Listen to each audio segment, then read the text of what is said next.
Hello प्यारे बच्चों, नमस्कार। कैसे हैं आप सभी? एक बार बता दीजिए कि आवाज़ की क्वालिटी और वीडियो की क्वालिटी सब चीज़ ठीक है। और आप सब कैसे हैं, फटाफट से एक बार आप लोग कमेंट करके बता दीजिए, क्योंकि आज का जो क्लास है आप सभी के लिए बहुत ही ज़्यादा इंपॉर्टेंट होने वाला है। क्योंकि आज की क्लास में हम लोग क्लास 12 का प्यारे बच्चों फिजिक्स पढ़ने वाले हैं।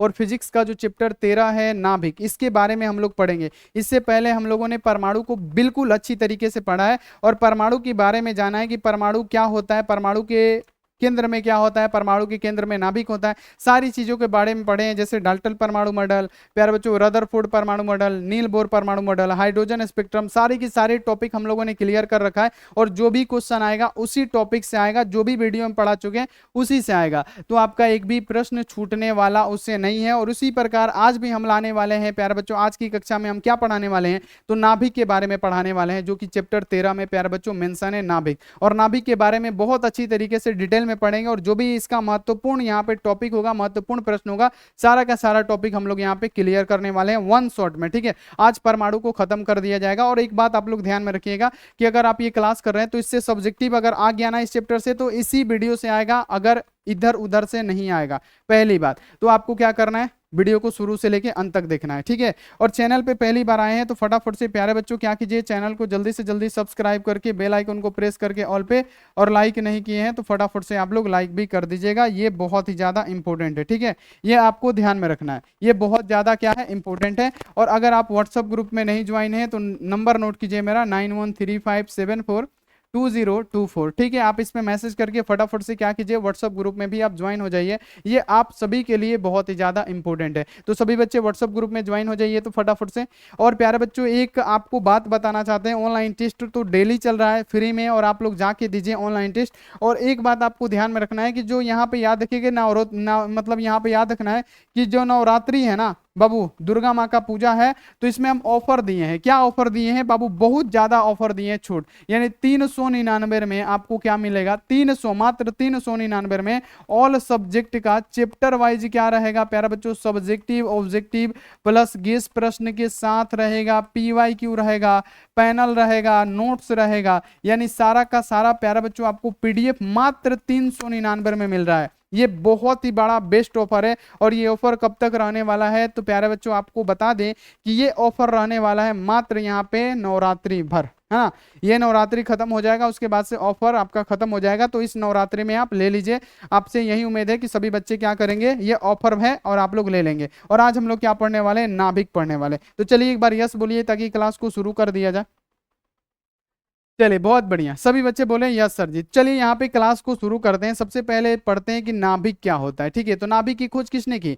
तो प्यारे बच्चों नाभिक की खोज किसने किया था, तो आप बताएंगे कि परमाणु में नाभिक की खोज किया था रदरफोर्ड साहब ने 1911 में। तो यहाँ पे नोट कीजिएगा कि परमाणु में नाभिक की खोज किसने किया था, तो रदरफोर्ड साहब ने किया था 1911 ईस्वी में। इन्होंने किया था, परमाणु में नाभिक की खोज किया था। ठीक है, वो कैसे किए थे खोज, तो एक प्यारे बच्चों अपना मॉडल दिया था, है ना, अल्फा कण प्रकीर्णन द्वारा। ठीक है, उन्होंने क्या किया कि अल्फा कण में जो भी यहाँ पे एक रेडियो एक्टिव एलिमेंट लिया, उससे निकलने वाले जो अल्फा किरण है उसको क्या किया, एक प्यार बच्चों स्वर्ण पत्र था, उससे क्या हुआ, उससे उन्होंने गुजारा। तो अधिकांश जो किरणें हैं क्या हो गई प्यार बच्चों, अल्फा कण से निकलने वाली प्यार बच्चों सीधी चली गई। इनसे ये पता चला कि जो परमाणु का अधिकांश भाग होता है खोखला होता है। फिर उन्होंने क्या किया, और अल्फा कणों को उत्सर्जित कराया, तो ये केंद्र की तरफ आया ना तो हल्का सा विक्षेपित हुआ। फिर क्या किया इन्होंने, एक और केंद्र के और नजदीक भेजा तो ये और ज्यादा विक्षेपित हो गया। उनसे ये पता चला कि जो परमाणु का नाभिक है ना, वो परमाणु की क्या है, केंद्र में ही उपस्थित है।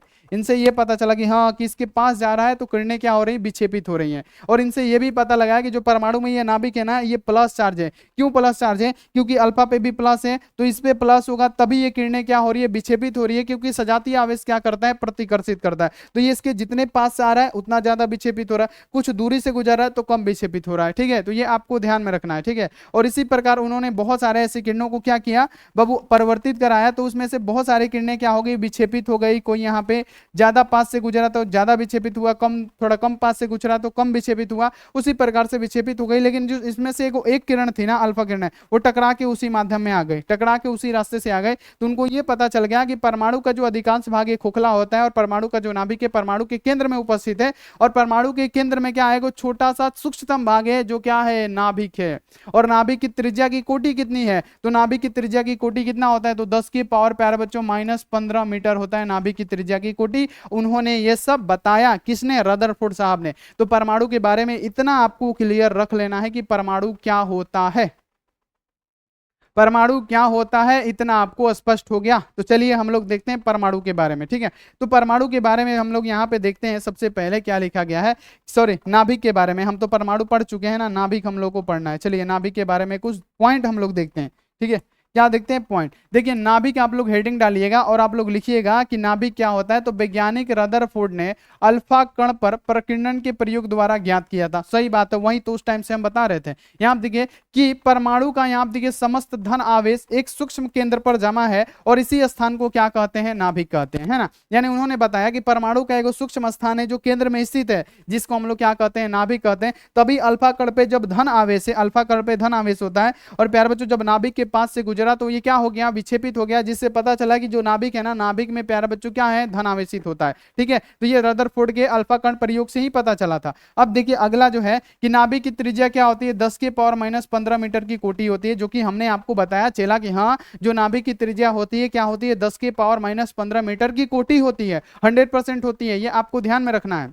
कितना होता है? 10 की पावर माइनस 15 की ये कोटि होती है। हाँ होती है, 100% होती है, ये आपको ध्यान में रखना है। चलिए अगला यहाँ पे आ जाइए कि चूंकि इलेक्ट्रॉन पर ऋण आवेशित होता है, याद रखना है कि इलेक्ट्रॉन पे क्या होता है? ऋण आवेशित होता है, इसलिए यह नाभिक के चारों ओर क्या करता है? निश्चित दिशाओं में चक्कर लगाता है। सही बात है, इलेक्ट्रॉन पे क्या होता है? ऋण आवेश होता है। जो प्रभु याद रखेगा, ये क्या है? हमारा परमाणु है। परमाणु के नाभिक में प्रोटॉन और न्यूट्रॉन रहते हैं और ये जो इलेक्ट्रॉन होता है प्यारे बच्चों क्या करता है? इसमें चक्कर लगाता है। क्या करता है? इसमें चक्कर लगाता है ना। यहां पे याद रखिएगा, ये क्या करता है? चक्कर लगाता है।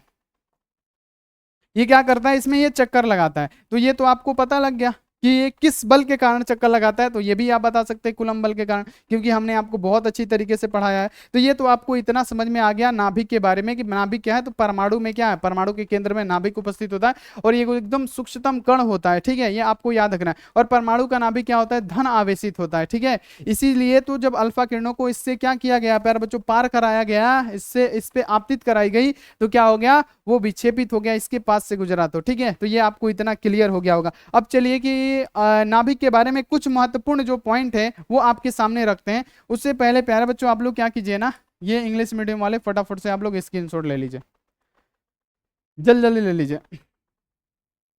चलिए अगला आ जाइए। यहाँ पे अगला क्या है, यहाँ पे समझिएगा कि नाभिक, यहाँ आप देख लीजिए कि यहाँ पे अध्याय संबंधित कुछ महत्वपूर्ण बिंदु यानी पॉइंट हम लोग पढ़ लेते हैं। कि नाभिक का हम अध्याय पढ़ रहे हैं तो इसमें कुछ महत्वपूर्ण पॉइंट को भी हम लोग पढ़ लेते हैं। सबसे पहला महत्वपूर्ण पॉइंट क्या है कि नाभिक में केवल धन आवेश उपस्थित होते हैं। अभी तो हमने यही बताया ना कि नाभिक में धन आवेश था, तभी तो किरणें क्या हो गई प्यारे बच्चों? याद रखना है कि तभी तो किरणें इधर उधर चली गई ना, प्रकीर्णित हो गई, है ना। याद रखना है बाबू, धन आवेश है, इस पे भी धन आवेश, इस पे भी धन आवेश, तभी तो ये क्या किया? सजातीय आवेश था तो ये प्रतिकर्षित कर दिया, ठीक है।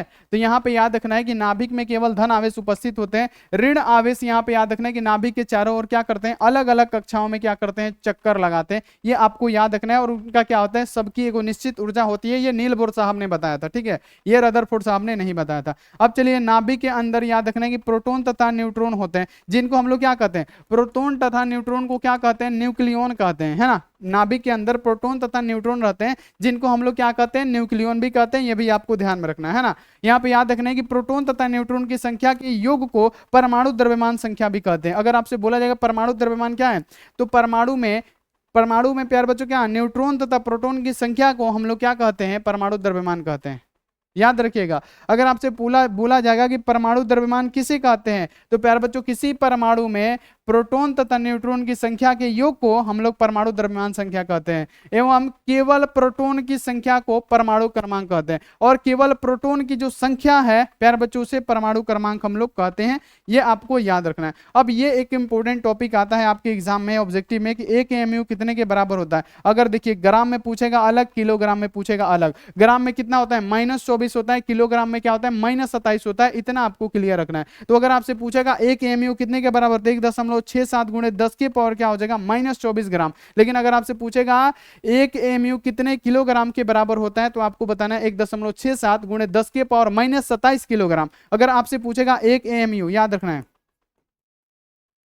है ना, ये कितने के बराबर होता है, तो ये आपको याद रखना है कितना के, तो 1 दशमलव यहाँ पे याद रखिएगा 67, यहाँ पे याद रखिएगा गुणे 10 के पावर क्या? -27। है ना, ये क्या किलोग्राम के बराबर होता है। तो ये आपको 100% याद रखना है, ठीक है, याद रहेगा। तो ये आप लोग 100% याद रखिएगा। नाभिकीय रिएक्टर में भी नाभिकीय विखंडन की घटना होती है। अभी हम आपको बताएंगे कि नाभिकीय विखंडन की घटना क्या, नाभिकीय रिएक्टर में भी नाभिकीय विखंडन की घटना होती है, जो कि हमने आगे पढ़ना है। अभी तो महत्वपूर्ण पॉइंट बता रहे हैं। एक क्यूरी में क्या होता है, 3.7 गुणे 10 के पावर 10 विघटन प्रति सेकंड होता है, जिसे हम प्यारे बच्चों रेडियो सक्रियता से बाबू क्या मापते हैं। यानी रेडियो सक्रियता की इकाई क्या होती है, क्यूरी। रेडियो सक्रियता की इकाई क्यूरी होती है। और एक क्यूरी कितने के बराबर होता है, तो 3 मतलब याद रखिएगा 3.7 गुणे 10 के पावर 10 विघटन प्रति सेकंड के बराबर होता है, ठीक है। ये आपको याद रखना है कि एक क्यूरी कितने के बराबर, तो 3.7 गुणे 10 के पावर 10 मतलब क्या हो जाएगा 10 विघटन प्रति सेकंड, है ना। तो ये आपको याद रखना है। तो ये आप लोग 100% याद रखिएगा, ये नोट कर लीजिए, ये बहुत ज्यादा इंपॉर्टेंट है।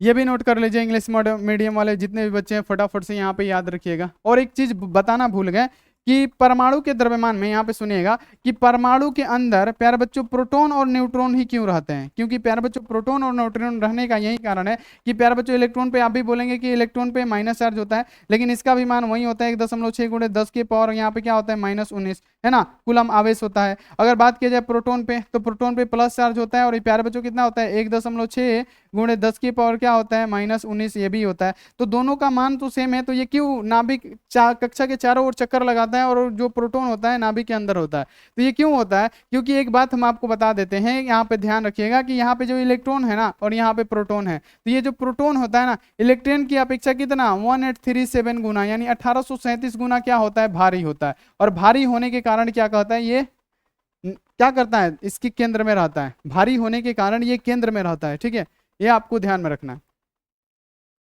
प्यारे बच्चों 2024 में अब यहाँ पे अगला जो टॉपिक आता है आपको ध्यान रखना है, ये 2024 में क्वेश्चन पूछा गया था कि नाभिकीय विखंडन और नाभिकीय संलयन की क्रिया क्या है। नाभिकीय विखंडन क्या है और नाभिकीय संलयन क्या है, ये आपके 2024 के एग्जाम में पूछा गया था।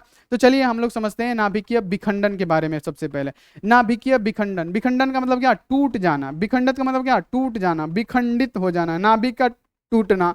तो प्यारे बच्चों इसका डेफिनेशन आप कैसे बनाइएगा, तो यहाँ पे सिंपल सा लिखिएगा कि जब दो या दो से, यानी सॉरी यहां पे याद रखें कि जब एक भारी नाभिक, क्या नाभिक विखंडित हो रहा है, तो जब एक भारी नाभिक दो या दो से हल्के द्रव्यमान वाले समान द्रव्यमान वाले नाभिक में टूट के विभक्त हो जाए, तो इस प्रक्रिया को हम लोग क्या कहते हैं, नाभिकीय विखंडन कहते हैं। साफ साफ लिखिएगा कि नाभिकीय विखंडन किसे कहते हैं, तो जब एक भारी नाभिक, है ना, समान द्रव्यमान वाले दो हल्के नाभिकों में टूट जाए, तो इस क्रिया को क्या कहते हैं, नाभिकीय विखंडित कहते हैं, ठीक है, विखंडन कहते हैं। विखंडन का मतलब क्या, टूट जाना। यानी एगो भारी नाभिक है ना, एगो भारी नाभिक है, ये क्या हो रहा है, समान द्रव्यमान वाले दो या दो से हल्के नाभिक में क्या हो रहा है, टूट जा रहा है। तो इसी क्रिया को हम लोग क्या कहते हैं प्यारे बच्चों, इसी को हम लोग कहते हैं नाभिकीय विखंडन। और नाभिकीय विखंडन की क्रिया में क्या होता है प्यारे बच्चों, अत्यधिक ऊर्जा का उत्सर्जन होता है। क्या होता है इसमें, अत्यधिक ऊर्जा का उत्सर्जन होता है, ये भी आपको ध्यान में रखना है, ठीक है। चलिए अब इसका एगो एग्जाम्पल हम लोग देख लेते हैं, जो कि 2025 के एग्जाम में भी पूछा गया था, और ये एग्जाम्पल देखना आप सभी के लिए भी बहुत इंपॉर्टेंट है। एगो एग्जाम्पल ये है, यहाँ पे ध्यान में रखिएगा कि अगर हम यहाँ पे बात करें कि सबसे पहले क्या लेते हैं, एगो नाभिकीय विखंडन की क्रिया कराते हैं, तो सबसे पहले लेते हैं प्यारे बच्चों यूरेनियम, ठीक है। यूरेनियम का प्यारे बच्चों परमाणु क्रमांक 92 होता है और परमाणु द्रव्यमान होता है 235, ठीक है। जब इसको क्या करते हैं, ये क्या है हमारा एक यूरेनियम है, ठीक है। यूरेनियम को क्या करते हैं प्यारे बच्चों कि ये मंद गति वाले न्यूट्रॉन के साथ इसको टकराया जाता है। यूरेनियम को क्या किया जाता है, मंद गति वाले न्यूट्रॉन के साथ, है ना, यानी याद रखना है कि मंद गति वाले न्यूट्रॉन के साथ जब इसको टकराया जाता है, तो प्यारे बच्चों क्या करता है, ये यूरेनियम इससे क्या करता है, एगो अवशोषित कर लेता है, और अवशोषित होकर क्या होता है, अस्थायी हो जाता है। अभी आपको समझ में आएगा हम क्या बता रहे हैं, ठीक है। और ये हो जाता है 236, ठीक है। यहां पे समझिएगा कि इसमें क्या होता है, आप लोग समझिएगा कि जब एक मंद गति वाले न्यूट्रॉन को क्या किया, एक मतलब जब यूरेनियम को मंद गति वाले इलेक्ट्रॉन के साथ क्या किया जाता है प्यारे बच्चों, टकराया जाता है, चाहे प्यारे बच्चों इसको विस्फोट कराया जाता है, तो ये क्या कर लेता है कि ये जो यूरेनियम होता है ना, पहले तो अस्थायी होता है, लेकिन जैसे ही इससे टकराता है तो इससे क्या कर लेता है, एक ऊर्जा को अवशोषित कर लेता है, जिससे हमारा यूरेनियम क्या हो जाता है प्यारे बच्चों, अस्थायी हो जाता है। अब प्यारे बच्चों जब ये अस्थायी हो जाता है, इसमें क्या होता है, जब अस्थायी होता है तो इसमें नाभिकीय विखंडन की क्रिया होती है। नाभिकीय विखंडन इसमें कैसे होता है, तो ये भारी नाभिक है, ये क्या है, भारी नाभिक है, इसको क्या करना है, समान द्रव्यमान वाले दो हल्के नाभिकों में क्या करना है, हमको तोड़ना है। तो चलिए हम लोग क्या करते हैं, इसको समान द्रव्यमान वाले दो हल्के नाभिकों में कैसे तोड़ देते हैं। चलिए यहाँ पे हम लोग क्या करेंगे, सबसे पहले यहाँ पे ध्यान में रखिएगा समान द्रव्यमान वाले हल्के नाभिक में इसको तोड़ते हैं, ठीक है, समान द्रव्यमान वाले हल्के नाभिक में इसको तोड़ देते हैं। देखिए टूटेगा कैसे, ये सबसे पहले टूटेगा प्यारे बच्चों बैरियम में, है ना। यहाँ पे याद रखिएगा इसका कितना होता है 56 होता है,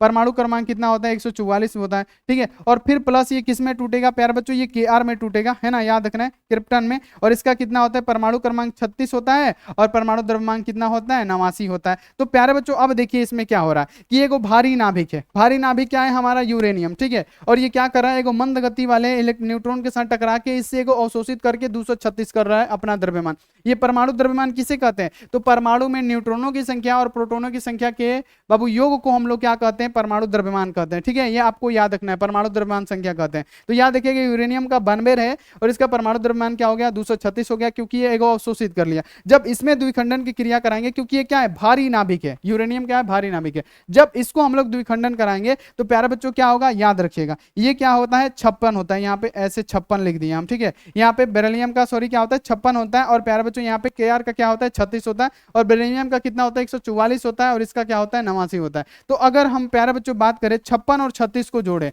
56 प्लस यहाँ पे 36 जोड़ेंगे कितना हो जाएगा 92 हो जाएगा, ठीक है। तो हमारा तो परमाणु क्रमांक समान रहा, लेकिन अगर हम 144 को और 89 को जोड़े तो कितना होगा 133 होगा, जोड़ के देखिए 133 होगा, है ना 133 होगा। तो यहाँ पे क्या हो रहा है परमाणु द्रव्यमान मतलब परमाणु क्रमांक तो सही हो रहा है, लेकिन इसमें क्या हो रहा है प्यारे बच्चों 3 को यहाँ पे क्या हो रहा है ऊर्जा का उत्सर्जन हो जा रहा है। इसमें क्या हो रहा है ऊर्जा का उत्सर्जन, यानी 3 को ऊर्जा का क्या हो रहा है उत्सर्जन हो रहा है। तो इसी क्रिया को क्या कहेंगे नाभिकीय विखंडन कहेंगे, ठीक है। क्लियर हो गया कि जब एगो भारी नाभिक, ये क्या है यूरेनियम एगो भारी नाभिक है, दो समान द्रव्यमान वाले हल्के नाभिकों में टूट के विभक्त हो जाए तो उसे क्या कहते हैं नाभिकीय विखंडन कहते हैं। और इसमें क्या हो रहा है ऊर्जा का भी उत्सर्जन हो रहा है, क्योंकि हमको 236 होना चाहिए ना, तो ये 133 हो रहा है और इसमें ऊर्जा 3 को उत्सर्जित हो जा रहा है, ठीक है। क्लियर हो गया, आपको ये समझ में आ गया होगा कि नाभिकीय विखंडन क्या है। अगला आ जाइए प्यारे बच्चों, इंग्लिश मीडियम वाले बच्चे के लिए फटाफट से आप लोग झट झट एकदम क्या कीजिए नोट करते चलिए।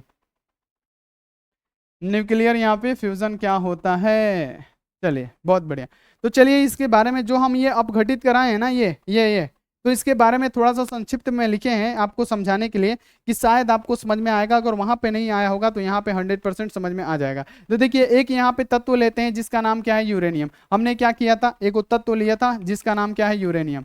देखिए हमने एक तत्व लिया था जिसका नाम क्या है यूरेनियम, ठीक है। अब इन्होंने क्या किया था जिसका क्या होता है यूरेनियम का परमाणु क्रमांक यहाँ पे 200 मतलब सॉरी 92 होता है, द्रव्यमान 235। इसका प्रयोग करेंगे यूरेनियम का परमाणु क्रमांक 92 तथा न्यूक्लियोनों की संख्या। और न्यूक्लियोन किसे कहते हैं हम आपको बता दिए कि न्यूक्लियोन किसे कहते हैं, तो परमाणु में प्रोटॉन तथा न्यूट्रॉन की संख्या के योग को, है ना, योग को हम लोग क्या कहते हैं प्यारे बच्चों परमाणु द्रव्यमान कहते हैं। और याद रखना है कि प्रोटॉन और न्यूट्रॉन को ही हम लोग न्यूक्लियन कहते हैं, ठीक है। और इसका प्यारे बच्चों संख्या कितना होता है 35 235 होता है। यूरेनियम के दो समस्थानिक होते हैं, कौन कौन, यूरेनियम 92 238 तथा यूरेनियम 92 235। तो हम लोग यूरेनियम 92 235 को लेंगे और क्या करेंगे यूरेनियम पर न्यूट्रॉन की बमबारी कराते हैं, ठीक है। तब यहाँ पे क्या होता है एक न्यूट्रॉन क्या कर लेता है यूरेनियम से टकरा जाता है और वो क्या करता है यूरेनियम उसको अवशोषित कर लेता है, क्या कर लेता है तब यूरेनियम इसको क्या कर लेता है अवशोषित कर लेता है। तो वही तो बताएं कि जब हम इसको यहाँ पे टकराए थे न्यूट्रॉन से तो प्यारे बच्चों क्या हुआ था यूरेनियम इसका एगो अवशोषित कर लिया था,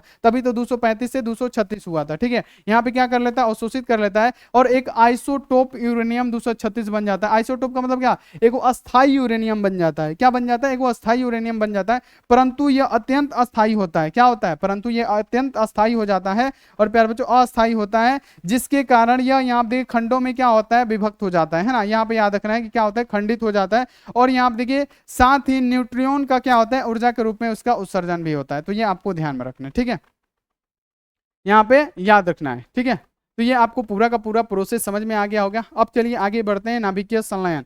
बाबू नाभिक का संलयन मतलब क्या जुड़ना, इसमें क्या होगा अत्यधिक ऊर्जा का आवश्यकता पड़ेगा, क्या पड़ेगा अत्यधिक ऊर्जा का आवश्यकता पड़ेगा इसमें। तो नाभिक का संलयन यानी नाभिकीय संलयन की क्रिया क्या होती है कि जब दो या दो से समान द्रव्यमान वाले हल्के नाभिक आपस में संयोग करके एक भारी नाभिक का निर्माण कर दे तो उसे क्या कहते हैं तो नाभिकीय संलयन की क्रिया कहते हैं। नाभिकीय संलयन किसे कहते हैं तो जब दो या दो से हल्के द्रव्यमान वाले समान द्रव्यमान वाले नाभिक एक भारी नाभिक का निर्माण कर दे तो उसे क्या कहते हैं प्यारे बच्चों नाभिकीय संलयन की क्रिया कहते हैं। यानी यहाँ पे आप लोग ध्यान दीजिएगा कि नाभिकीय संलयन क्या है, हमने तो आपको बहुत अच्छी तरीके से समझा दिया। तो नाभिकीय संलयन क्या होता है यहाँ पे ध्यान रखिएगा कि जब दो या दो से अधिक द्रव्यमान वाले, यहाँ पे याद रखना है कि दो या दो से समान द्रव्यमान वाले हल्के नाभिक आपस में संयोग करके को भारी नाभिक का निर्माण कर दें, तो ये जो कहलाता है प्यारे बच्चों क्या कहलाता है, नाभिकीय संलयन। क्यों, इसमें नाभिकीय संलयन की क्रिया होती है। जैसे एक एग्जाम्पल देख लेते हैं, जैसे उसका यूरेनियम का देखे थे, इसमें प्यारे बच्चों यहाँ पे मान लीजिए कि हाइड्रोजन का पहला यहाँ पे मतलब यहाँ पे ड्यूटेरियम लेते हैं और प्यारे बच्चों ट्राइटियम लेंगे,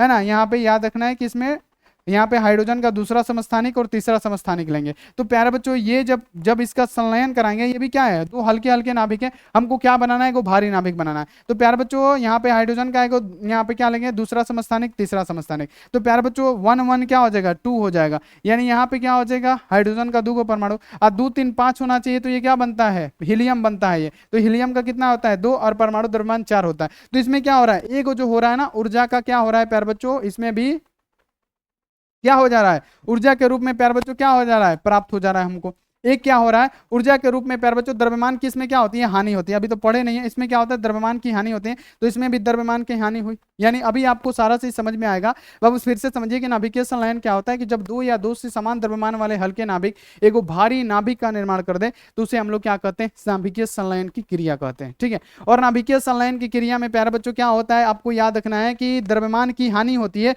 क्योंकि इसमें क्या हो रहा है, ये छोटे छोटे जो द्रव्यमान है ना, इसका द्रव्यमान ज्यादा होता है बड़े की अपेक्षा में। यहाँ पे इसका द्रव्यमान कितना हो जाएगा, 2 3 5 हो जाएगा, लेकिन यहाँ पे क्या है, 4 है। तो ये दोनों का योग क्या होता है, इस अकेले से ज्यादा होता है। तो ये आपको ध्यान में रखना है। तो लिखिएगा कि दो या दो से अधिक हल्के नाभिक संयुक्त होकर एक भारी नाभिक का निर्माण करते हैं, तब इस प्रक्रिया को हम लोग क्या कहते हैं, नाभिकीय संलयन कहते हैं। नाभिकीय संलयन प्रक्रिया से प्राप्त भारी नाभिक का द्रव्यमान दो हल्के नाभिकों के द्रव्यमान के योग से कम होता है। यानी जो नाभिकीय संलयन में बनता है ना, यानी दो हल्के नाभिक मिलकर एक भारी नाभिक का निर्माण किया, तो इस भारी नाभिक का जो द्रव्यमान होगा ना, ये दोनों हल्के नाभिक के योग से कभी भी कम होगा, क्योंकि इसका योग आ रहा है 5 और इसका यहाँ पे 4 आ रहा है, तो इससे कम ही ना है। तो प्यारे बच्चों क्या होता है, इससे कम ही होता है। ठीक है, इस प्रकार नाभिकीय संलयन में द्रव्यमान की हानि होती है। तो बाबू द्रव्यमान का हानि हुआ, यहाँ पे 5 होना चाहिए, 4 है। तो प्यारे बच्चों और यहाँ पे याद रखना है, जो कि ऊर्जा के रूप में क्या होता है, प्राप्त होता है, जो कि हमको क्या होता है, ऊर्जा के रूप में को प्राप्त हो जाता है। तो नाभिकीय संलयन आपको समझ में आया,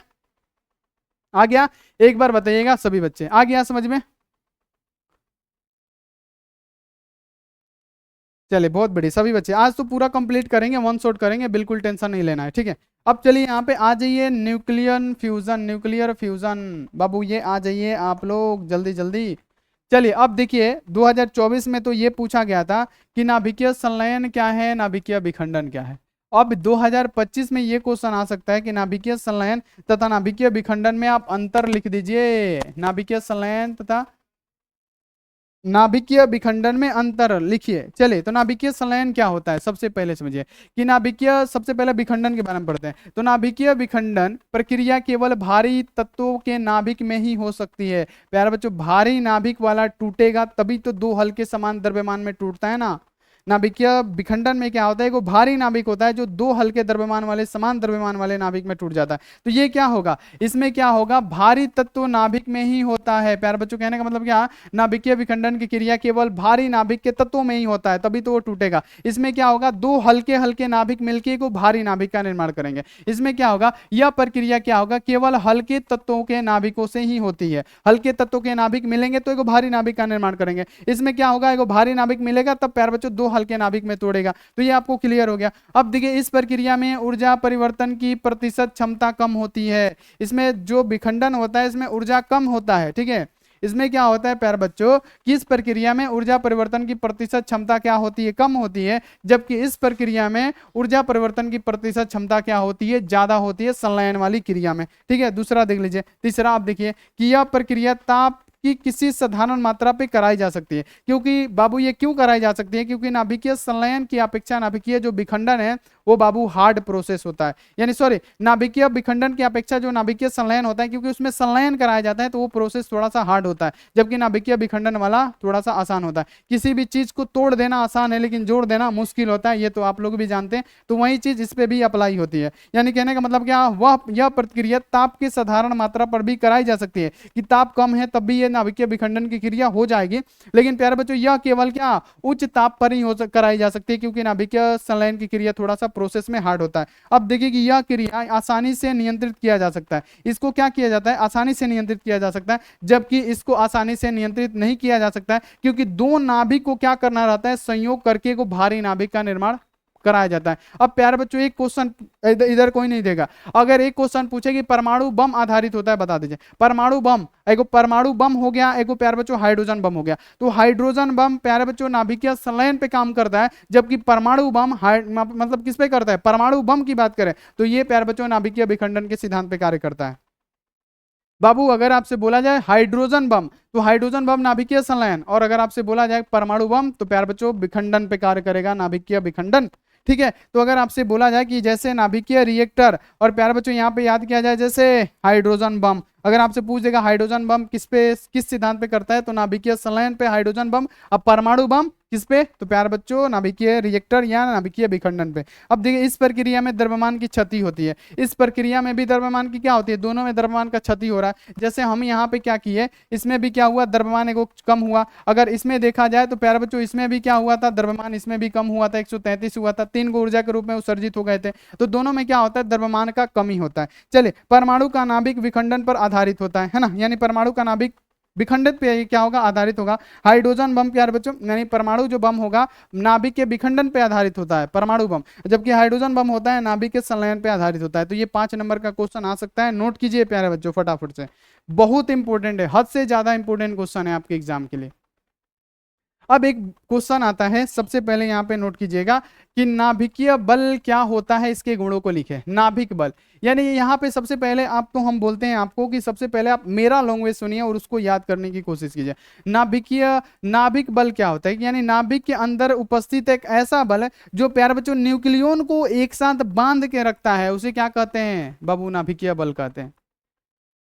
समझिएगा नाभिकीय बल किसे कहते हैं, तो नाभिक के अंदर उपस्थित एक ऐसा बल है जो न्यूक्लियन को बांध रखा। और न्यूक्लियन किसे कहते हैं, तो प्यारे बच्चों प्रोटॉन तथा न्यूट्रॉन को हम न्यूक्लियन कहते हैं, है ना। यानी नाभिक के अंदर उपस्थित एक ऐसा बल जो क्या करे प्यारे बच्चों, न्यूक्लियन को एक साथ बांध के रखे, उसे हम लोग क्या कहते हैं, तो प्यारे बच्चों उसी को हम लोग कहते हैं, याद कर लेना है, नाभिकीय बल। तो ये डेफिनेशन आप लिखिएगा, ये मत लिखिएगा, जो हम बताते हैं वो लिखिएगा कि परमाणु के अंदर एक ऐसा उपस्थित बल होता है, परमाणु के नाभिक में उपस्थित ऐसा बल जो न्यूक्लियन को परस्पर बांध के रखता है, उसे क्या कहते हैं बाबू, क्या कहते हैं, नाभिकीय बल कहते हैं। अब इसका प्रॉपर्टीज पूछा है, ये सब इंपॉर्टेंट है, यहीं आएगा, ध्यान में रखना है, यही सब क्वेश्चन। इसका गुण हम बात करें तो नाभिकीय बल आकर्षण बल होता है ना, नाभिकीय बल आकर्षण बल होता है। प्यारे बच्चों ये क्या होता है, अत्यंत सूक्ष्म परासी बल होता है। ठीक है, याद रखना है कि नाभिक का बल अत्यंत लघु परासी बल होता है। अब देखिए नाभिकीय बल अवैद्युत तथा अगुरुत्वीय होता है, जो नाभिक का बल होता है अवैद्युत तथा अगुरुत्वीय होता है। अब देखिए नाभिकीय बल अत्यंत क्या होता है, प्रबल होता है, जो नाभिक का बल होता है वो बहुत ज्यादा मजबूत बल होता है, ये आपको ध्यान में रखना है। चलिए बहुत बड़े क्लियर हो गया, तो ये आप लोग इतना लिख दीजिएगा। तो इंग्लिश मीडियम वाले मेरे लाले काहे आप लोग पीछे रहेंगे, जल्दी जल्दी आप लोग भी स्क्रीनशॉट मारिए, भागीदारी बनिए आप भी इंग्लिश मीडियम वाले। ठीक है, चलिए अब यहाँ पे देखिए अगला क्वेश्चन आ जाइए। अगला है कि नाभिक का वर्गीकरण। अब तो हमने नाभिक पढ़ लिया है कि नाभिकीय बल क्या होता है, अब हमको नाभिक का वर्गीकरण करना है कि नाभिक का वर्गीकरण क्या है। तो प्यारे बच्चों नाभिक को 3 भागों में वर्गीकृत किया जाता है। प्यारे बच्चों क्या, समस्थानिक, समभारिक, सम न्यूट्रॉनिक। कितना भाग, 3 भाग। समस्थानिक जिसको सम प्रोटोनिक भी कहा जाता है, समस्थानिक, समभारिक, सम यहाँ पे न्यूट्रॉनिक। जिसमें हम आपको अगर बताना चाहें कि समस्थानिक क्या होता है, जिसमें प्यारे बच्चों जिसका परमाणु क्रमांक यानी प्यारे बच्चों परमाणु क्रमांक सेम हो लेकिन परमाणु द्रव्यमान क्या हो, भिन्न हो, तो उसे क्या कहेंगे प्यारे बच्चों, सम, यहाँ पे क्या कहेंगे, समस्थानिक कहेंगे, है ना। जिसका परमाणु क्रमांक सेम हो और परमाणु द्रव्यमान भिन्न भिन्न हो उसे क्या कहेंगे, समस्थानिक। वहीं समभारिक की बात करें तो जिसका परमाणु क्रमांक भिन्न भिन्न तथा परमाणु द्रव्यमान जो हो वो सेम हो तो उसे क्या कहेंगे, तो प्यारे बच्चों उसे कहेंगे समभारिक। और प्यारे बच्चों सम न्यूट्रॉनिक किसे कहते हैं, तो ना तो जिसका परमाणु क्रमांक सेम होगा ना तो जिसका परमाणु द्रव्यमान सेम होगा तो उसे क्या कहते हैं, समभारिक कहते हैं। तो ये सारी चीजें देखिए, हमारा जो क्लास होता है इतना मतलब 1-2 लेक्चर में क्यों खत्म हो जाता है, हम आपको बता देते हैं कि जितना हम आपको बोलते हैं ना आप लिखते जाइएगा। अब दूसरी जगह पे क्या होता है, जो हम आपको बोलते हैं ना वो आप लोग लिख, जैसे समस्थानिक कैसे लिखेंगे और लिखते चले जाएंगे, लिखते लिखते प्यारे बच्चों 1 घंटे का क्लास 4 घंटे में क्लियर होता है। वैसे 1 घंटा जो हम पढ़ा देंगे वो 4 घंटा लग जाएगा, 5 घंटा लग जाएगा, इसीलिए वहां पे देरी होता है। और हम पहले से ही अपने से मेहनत करके, खुद से मेहनत करके लिख लेते हैं और आपको आके समझा देते हैं, सेम टू सेम आपको इजी लैंग्वेज में समझा देते हैं, और आप क्या करते हैं, स्क्रीनशॉट लेते हैं और अपने मर्जी से लिखते हैं। इससे आपका आईक्यू लेवल बढ़ता है। मेरा ऐसे पढ़ाने का मकसद ये है कि आप यहाँ पे पढ़ लीजिए, लेकिन एक एक पॉइंट को ऐसे लिखिए, अपने मन से लिखिए, ताकि याद कीजिए कि सर कैसे बताए थे। अगर समस्थानिक बताए थे तो सर नहीं बताया था। समस्थानिक को हम लोग समप्रोटोनिक कहते हैं। जैसे जिसका परमाणु क्रमांक समान होगा और परमाणु द्रव्यमान भिन्न भिन्न होगा, उसे हम लोग समस्थानिक कहेंगे या समप्रोटोनिक कहेंगे। तो ऐसे आप अपने से लिखिएगा तो वो जो आईक्यू लेवल है ना, बवाल आईक्यू लेवल होगा। ठीक है, यह आप ध्यान में रखिएगा। इसलिए मेरा थोड़ा सा शॉर्ट होता है। आप लोग बोलते हैं कि बहुत जल्दी आप चैप्टर खत्म कर देते हैं। हम खुद पे मेहनत करते हैं, खुद से मेहनत करते हैं। ऐसा नहीं कि टाइप करके ला देते हैं फटाफट से कि बच्चों को आराम मिलेगा। कम टाइम में प्यार बच्चों क्या होगा, एक तो टाइम का बचत होगा, यानी जो 1 घंटे का लेक्चर हम आपको करा के जा रहे हैं, अगर 4 घंटे में हो रहा है तो ये क्या है, आपके लिए थोड़ा सा गड़बड़ी है। तो ठीक है, यानी यहाँ पे आपको ध्यान में रखना है। तो ये तो हम आपको बता दिए कि नाभिक का वर्गीकरण क्या है। तो नाभिक का वर्गीकरण आपको ध्यान में रखना है कि नाभिक का वर्गीकरण क्या है। तो प्रोटोनों की संख्या के आधार पर नाभिक को 3 भागों में बांटा गया है। समस्थानिक, जिसको हम समप्रोटोनिक कहते हैं, समभारिक और समन्यूट्रॉनिक। चलिए एक एक करके हम क्या करते हैं, इसका डेफिनेशन जान लेते हैं। अब जानेंगे क्या, हम तो अभी बताएं ना कि क्या होता है। अब चलिए यहाँ पे अगर हम बात करें समस्थानिक का, तो समस्थानिक या समप्रोटोनिक में हमने क्या बताया कि जिसका क्या हो, जिसका प्यारे बच्चों परमाणु क्रमांक सेम सेम हो, समान हो, और परमाणु द्रव्यमान हो। परमाणु द्रव्यमान क्या होता है, तो परमाणु द्रव्यमान किसे कहते हैं, परमाणु द्रव्यमान संख्या। तो परमाणु में न्यूट्रॉन और प्रोटॉन की संख्या के योग को हम लोग परमाणु द्रव्यमान कहते हैं। तो याद रखिएगा कि वे तत्व जिनके परमाणु क्रमांक क्या होंगे, समान होंगे, एवं द्रव्यमान में क्या होगा प्यारे बच्चों, द्रव्यमान का मतलब क्या, प्रोटॉन और न्यूट्रॉन की संख्या को हम लोग द्रव्यमान कहते हैं। यानी वो क्या होगा, भिन्न भिन्न होगा, उसे हम लोग समस्थानिक कहेंगे। जैसे प्यारे बच्चों यहाँ पे देखिए, हीलियम का यहाँ पे पहला समस्थानिक लेते हैं, फिर प्यारे बच्चों क्या कर लेते हैं, H का यहाँ पे दूसरा समस्थानिक लेते हैं। तो इसमें आप यहाँ पे देख पा रहे होंगे, फिर एक और ले लेते हैं H का तीसरा समस्थानिक, है ना। यानी कहने का मतलब क्या है, इसका सबका परमाणु क्रमांक सेम होगा। देखिए सबका परमाणु क्रमांक सेम होगा, लेकिन ये परमाणु द्रव्यमान क्या है, भिन्न भिन्न है ना। तो ये क्या होगा, ये जो होगा प्यारे बच्चों, ये जो एग्जाम्पल है आपका, ये क्या होगा, समस्थानिक होगा। ठीक है, जैसे क्योंकि इसमें न्यूट्रॉनों की संख्या समान होती है ना। तो प्यारे बच्चों इसे क्या कहते हैं, समप्रोटोनिक भी कहते हैं। ठीक है, अगला आ जाइए कि आइसोटोपिक, है ना। आइसोटोपिक क्या है, ठीक है, समझिएगा आइसोटोपिक। ठीक है, यानी इंग्लिश में ये उसी को बोला जाता है। ठीक है, अगला आ जाइए कि संभारिक क्या है। संभारिक किसे कहते हैं, तो जिसका परमाणु क्रमांक भिन्न भिन्न, परमाणु उसमें क्या हो रहा था, परमाणु क्रमांक समान हो रहा था, परमाणु क्रमांक सबका समान हो रहा था। इसमें क्या होगा, जिसका परमाणु क्रमांक भिन्न भिन्न होगा, परमाणु क्रमांक अलग अलग होगा, जिसमें क्या होगा, परमाणु क्रमांक अलग अलग होगा, लेकिन जो द्रव्यमान होगा यानी प्रोटॉन और न्यूट्रॉनों की संख्या का जो योग होगा वो क्या होगा प्यारे बच्चों, एक समान होगा। जैसे प्यारे बच्चों यहाँ पे Ar का देख लीजिए, आर्गन का 18 और Ca का देख लीजिए 20 है। परमाणु क्रमांक क्या है, अलग अलग है ना, अलग है। परमाणु क्रमांक क्या है, अलग है, लेकिन परमाणु द्रव्यमान क्या है, ये देखिए परमाणु द्रव्यमान क्या है, समान है। तो ये क्या कहलाएगा बाबू, ये संभारिक कहलाएगा। तो इसे संभारिक कहेंगे। अब सम न्यूट्रॉनिक किसे कहेंगे प्यारे बच्चों, जिसमें ना तो प्यारे बच्चों याद रखिएगा, जिसमें ना तो परमाणु क्रमांक समान होगा ना परमाणु द्रव्यमान समान होगा, उसे हम लोग क्या कहेंगे, संभारिक। मतलब कहने का मतलब सम न्यूट्रॉनिक कहेंगे, है ना। तो सम न्यूट्रॉनिक किसे कहते हैं, यहाँ पे आप लोग समझिएगा कि प्यारे बच्चों वे तत्व जिनके परमाणु क्रमांक तथा द्रव्यमान संख्या दोनों ही भिन्न भिन्न हो, परंतु न्यूट्रॉनों की संख्या क्या हो, समान हो, उसे हम लोग सम न्यूट्रॉनिक कहते हैं। तो ये आपको क्लियर हो गया होगा। चलिए बहुत बढ़िया, वेरी गुड। सब चीज, आवाज की क्वालिटी सब चीज ठीक है प्यारे बच्चों, एकदम आराम से पढ़िए। आज इसको खत्म कर दिया जाएगा, ठीक है।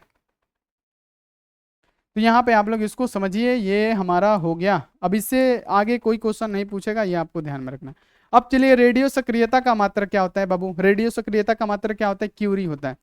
बाबू अगर आपसे पूछा जाएगा कि रेडियो सक्रियता का मात्रक क्या होता है, तो सिंपल सा ये पॉइंट बता रहे हैं, ये ऑब्जेक्टिव के लिए पॉइंट है जिसको हम डिस्कस अभी करने जा रहे हैं। अगर आपसे बोलेगा कि रेडियो सक्रियता का मात्रक क्या है, तो प्यारे बच्चों आप क्या बताएंगे, रेडियो सक्रिय पदार्थ का मात्रक क्या होता है प्यारे बच्चों, क्यूरी होता है। ठीक है, इसे सी द्वारा प्रदर्शित किया जाता है, ये भी आपको लिख देना है। और प्यारे बच्चों याद रखना है कि एक क्यूरी का मान कितना होता है, 3.7 गुणे 10 के पावर यहाँ पे 10 विघटन प्रति सेकेंड।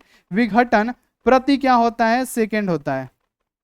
सेकेंड, है ना, विघटन प्रति सेकेंड होता है। तो रेडियो सक्रिय पदार्थ का मात्रक क्यूरी, और एक क्यूरी कितने के बराबर होता है, तो 3 × 10 के पावर, प्यारे बच्चों क्या होता है, याद रखना है कि 10 के पावर 10 विघटन प्रति सेकेंड होता है। तो ये भी आपको क्लियर हो गया होगा। ये सिंपल सा आपको समझा दिए हैं कि रेडियो सक्रियता का मात्रक क्या होता है, क्यूरी होता है, जिसको सी द्वारा प्रदर्शित करते हैं। और एक क्यूरी का मान कितना होता है, तो क्या होता है, 3 दशमलव क्या होता है प्यारे बच्चों, याद रखना है कि 7, 3.7 × 10 के पावर 10 विघटन प्रति सेकंड होता है। तो ये आपको क्लियर कर लेना है, ठीक है। यानी एक क्यूरी में क्या होगा, 3.7 × 10 के पावर 7 विघटन प्रति सेकंड होता है, जो कि हम आपको बता चुके हैं, ठीक है। अगला आ जाइए, यूनिट ऑफ यहाँ पे क्या हो जाएगा प्यारे बच्चों, रेडियो एक्टिविटी इज क्यूरी। चलिए बहुत बढ़िया, ले लीजिए स्क्रीनशॉट। चलिए अब आगे बढ़ते हैं। अगला है कि बोर परमाणु मॉडल की क्या सीमाएं हैं, अथवा परमाणु मॉडल, यहाँ पे देखिए परमाणु के बोर मॉडल में 2 कमियों का उल्लेख करें। तो प्यारे बच्चों यहाँ पे बोर साहब ने क्या किया था कि इनमें 2 कमियां थी, और कमियां सबसे पहले देख ले। सबसे पहले इसमें क्या पूछा गया कि बोर परमाणु मॉडल की सीमाएं क्या क्या है। तो लिखिएगा कि यह परमाणु में इलेक्ट्रॉन वितरण के विषय में कोई भी विचार नहीं देता है। पहला बात कि ये परमाणु इलेक्ट्रॉन वितरण के विषय में कोई भी जानकारी नहीं देता है। यहाँ पे याद रखें, रैखिक रेखाओं के अपेक्षित तीव्रता के विषय में कोई ज्ञान नहीं देता है। यह मॉडल जटिल परमाणुओं, एक से अधिक इलेक्ट्रॉन के परमाणुओं के स्पेक्ट्रम को नहीं समझा सकता है। यह मॉडल तरंग संख्या के विषय की कोई सूची नहीं देता, जिसमें से ये वाला इंपॉर्टेंट है कि ये जो मॉडल है ना, ये जो मॉडल है प्यारे बच्चों, तरंग संख्या के विषय में कोई भी सूचना नहीं देता। तो ये इनके कमियां हैं, ये आपको ध्यान में रखना है। अगला यहाँ पे इंग्लिश मीडियम वाले बच्चे के लिए, लेजर प्रकाश के गुण एवं उपयोगों को लिखे, है ना। ये केजी किस लिए लिखा है जी, पगला गया है क्या, पागले है साफा वो।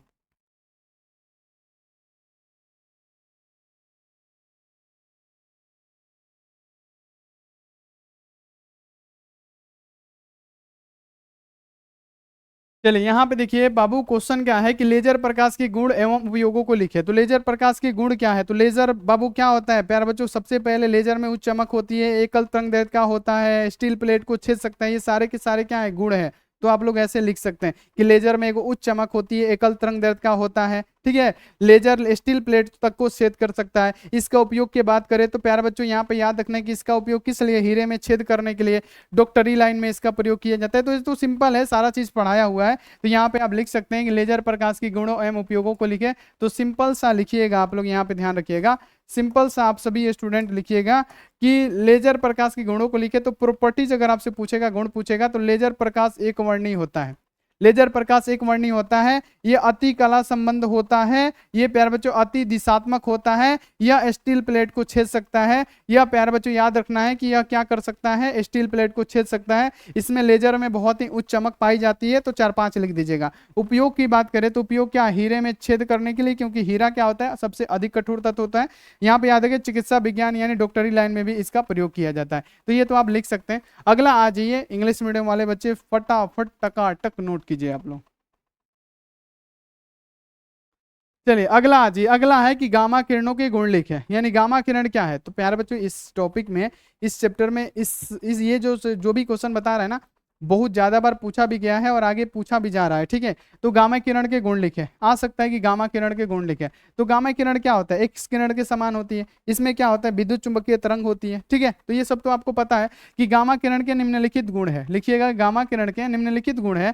पहला कि गामा किरणें विद्युत चुंबक तरंग होती है, इसको किसी भी माध्यम की आवश्यकता नहीं होती है। गामा किरण क्या प्यारे बच्चों आपको याद रखना है कि इसका जो होता है ना, आवृत्ति कम होता है, तरंग दैर्ध्य इसका, सॉरी आवृत्ति ज्यादा होता है, तरंग दैर्ध्य कम होता है, ठीक है। तो ये आपको याद रखना है कि इन, यहाँ पे याद रखना है कि इन किरणों की ऊर्जा बहुत ही अधिक होती है, ठीक है। ये किरणें विद्युत क्षेत्र तथा यहाँ पे देखिए चुंबकीय क्षेत्र में क्या करते हैं, प्रभावित नहीं होते हैं, ठीक है। ये हर क्षेत्र में गति करते हैं, ठीक है। और ये आवेश रहित होते हैं। ये किरणें प्रकाश की चाल में गमन करते हैं, ठीक है। ये यहाँ पे प्रकाश की चाल प्यारे बच्चों यहाँ पे याद रखिएगा, जैसे 3 × 10⁸ मीटर पर सेकंड, निर्वात या हवा का बता रहा है। तो इसके चाल से ये गमन करती है। इनकी आयनीकरण क्षमता बहुत कम होती है, इसकी भेदने की क्षमता सबसे ज्यादा अधिक होती है। और गामा किरण के भेदना का क्षमता इसलिए ज्यादा होता है क्योंकि उसका कम तरंग दैर्ध्य और आवृत्ति उसका अधिक होता है, इसलिए इसकी भेदने की क्षमता भी अधिक होती है। ये भी आपको स्पष्ट कर लेना है। यहाँ पे आप लोग इंग्लिश मीडियम वाले बच्चे फटाफट से इसको नोट कर लीजिए, ठीक है। चलिए आगे बढ़ते हैं कि अर्ध आयु क्या है। अर्ध आयु ये इंपॉर्टेंट टॉपिक है। अर्ध आयु इसी चैप्टर का है कि अर्ध आयु किसे कहते हैं, अर्ध आयु क्या है। तो लिखिएगा अर्ध आयु, अर्ध का मतलब क्या, आधा, आयु का मतलब क्या, मतलब किसी भी चीज को पूरा होने में जितना समय लगता है उसका आधा, है ना, यानी आधा जीवन। यानी कहने का मतलब वह समय अंतराल, लिखिएगा वह समय अंतराल जिसमें किसी रेडियो एक्टिव पदार्थ के परमाणुओं की संख्या विघटित के कारण घटकर प्रारंभिक मान के आधी हो जाती है, तो उस समय अंतराल को हम लोग क्या कहते हैं, रेडियो एक्टिव पदार्थ कहते हैं, यानी उसका अर्ध आयु इसको कहते हैं। इसे प्यारे बच्चों टी द्वारा सूचित किया जाता है या टी हाफ द्वारा सूचित किया जाता है, और इसका मान कितना होता है, 0.6931 बटा में क्या होता है, लेमडा होता है। ठीक है, ये आपको याद रखना है, या हम लोग लिख सकते हैं टी हाफ का मान कितना होता है, प्यारे बच्चों याद रखना है कि 0.6931 बटा में क्या होगा प्यारे बच्चों, लेमडा होगा। तो ये हमारा क्या होता है, अर्ध जीवन होता है, ये आपको ध्यान में रखना है। अर्ध आयु किसे कहते हैं, तो वह समय अंतराल जिसमें किसी रेडियो एक्टिव पदार्थ के परमाणुओं को विघटन होने में क्या हो जाए प्यारे बच्चों, प्रारंभिक मान की आधी हो जाए, यानी प्रारंभिक मान की क्या हो जाती है, आधी होता है, तब उस समय अंतराल को रेडियो एक्टिव पदार्थ का अर्ध आयु कहते हैं, जिसे टी से सूचित किया जाता है, चाहे टी हाफ से। ठीक है, what is the half life, जितना समय लगता है उसका आधा, है ना, वही ना कहेंगे। अब देखिए अल्फा किरण के गुण लिखे, अल्फा किरण का गुण यहाँ पे अगर आपसे बोला जाए कि अल्फा किरण के गुणों को लिखे, तो अल्फा किरण के निम्नलिखित गुण है। अल्फा किरण के निम्नलिखित गुण क्या है, यहाँ पे हम लोग देख लेते हैं। अल्फा किरण सबसे पहले आप लोगों ने पढ़ा है कि धनावेशित होता है, हीलियम का नाभिक होता है, ये सारी चीज आप लोगों ने अल्फा कण पढ़े है ना। तो देखिएगा कि वास्तव में अल्फा कण हीलियम का नाभिक है, अर्थात इस कण में 2 प्रोटॉन 2 न्यूट्रॉन होते हैं। ठीक है, क्योंकि ये हीलियम का नाभिक होता है। ठीक है, तो ये आपको याद रखना है। ये किरणें प्यारे बच्चों यहाँ पे ऑटोग्राफी प्लेट को प्रभावित कर देता है ना प्यारे बच्चों, ये रेडियो एक्टिव एलिमेंट से निकलता है अल्फा किरण प्यारे बच्चों, तो ये क्या करेगा, ये उसको प्रभावित कर देगा, उसके सामने रहता है तो काला हो जाएगा, फोटो सही नहीं आएगा, काला काला धुंधला धुंधला हो जाएगा। इन किरणों की चलक यहाँ देखिए चाल प्रकाश की चाल से काफी कम होती है, यानी प्रकाश का चाल कितना होता है, 3 × 10 के पावर क्या होता है, 8 मीटर पर सेकंड होता है, लेकिन इनका क्या होता है, 1/10वां भाग होता है ये, है ना, यानी 1/10वां भाग होता है। अल्फा किरण भेदने की क्षमता बहुत कम होती है, यानी अल्फा किरण जो होता है भेदने की क्षमता बहुत कम होती है, लेकिन गामा किरण की भेदने की क्षमता बहुत अधिक होती है। तो ये भी आपको उम्मीद है कि ये भी तो आपको समझ में आ ही गया होगा। अगला क्वेश्चन आ जाइए, अगला है कि write the properties of alpha rays, है ना, यानी वही तो है जो इंग्लिश का, बीटा किरणों के गुण लिखे, यही सब क्वेश्चन आएगा बाबू, बिल्कुल ध्यान में रखिएगा कि यही सब क्वेश्चन आने वाला है कि बीटा किरणों के गुण लिखे, कि बीटा किरणों के गुण क्या है। तो बीटा किरणों के गुण क्या है, तो प्यारे बच्चों याद रखिएगा कि यहाँ पे कि बीटा किरणों के निम्नलिखित गुण है ना, ये क्या है, बीटा है, बीटा किरणों के निम्नलिखित गुण है। ये किरणें ऋण आवेशित कणों से मिलकर बनी होती है, इसमें क्या होता है, तीव्र इलेक्ट्रॉन की धारा होती है, तीव्र इलेक्ट्रॉन की धाराएं होती हैं, क्या होती है, तीव्र इलेक्ट्रॉन की धारा होता है। ठीक है, और बीटा किरण ऋण आवेशित से मिलकर बनी होती है। ये किरणें विद्युतीय क्षेत्र तथा चुंबकीय क्षेत्र में भी विक्षेपित हो जाती है। बीटा किरण की आयनीकरण क्षमता किरण की अपेक्षा क्या होता है प्यारे बच्चों, यहाँ पे 1/100वां भाग होता है, 1/100वां भाग होता है, ये भी आपको ध्यान में रखना है। ठीक है, यहाँ पे इन किरणों की भेदन क्षमता अल्फा कण की अपेक्षा 100 गुना अधिक होती है, यानी अल्फा कण का क्या होता है, बहुत कम होता है, बहुत क्या होता है, भेदन क्षमता कम होता है। लेकिन अगर हम बात करें प्यारे बच्चों इनका, किनका, बीटा किरण का, जिसमें क्या होता है, तीव्र इलेक्ट्रॉन की धाराएं होती हैं, अल्फा किरण से 100 गुना अधिक होता है, कितना, 100 गुना ये अधिक होता है। यह किरणें फोटोग्राफी प्लेट को अधिक मतलब ज्यादा ही प्रभावित करती है। ठीक है, तो ये आपको ध्यान में रखना है। तो ये प्यारे बच्चों इतना आपका टॉपिक था इस चैप्टर का, जो हमने आपका क्लियर करा दिया। तो हमारा चैप्टर 13 भी आज समाप्त हो गया, और 2 चैप्टर रह गया है प्यारे बच्चों, उसको भी जल्दी से जल्दी हम लोग पढ़ लेंगे, या 1 चैप्टर है उसको भी हम लोग, संचार व्यवस्था होगा, है ना, उसको पढ़ लेते हैं, और हम लोग फिजिक्स को खत्म करके फिर फिजिक्स का क्रैश कोर्स भी स्टार्ट कर देते हैं शुरू से। ठीक है, गेस प्रश्न के साथ। तो प्यारे बच्चों क्लास अच्छा लगा होगा तो आप लोग एक बार जल्दी से जल्दी सभी बच्चे एक बार लाइक जरूर कीजिएगा, और चैनल को प्यारे बच्चों फटाफट से आप लोग सब्सक्राइब भी जरूर कीजिएगा। ठीक है, जितने भी सारे बच्चे इतना काम कर दीजिए, लाइक कर दीजिए। क्लास अच्छा लगा तो आप लोग बताइए कि यस सर क्लास बहुत मस्त था। तो मिलते हैं ऐसी अगली क्लास में, आप लोग अपना ध्यान रखिए, मन लगा के पढ़ाई कीजिए। Take care and bye.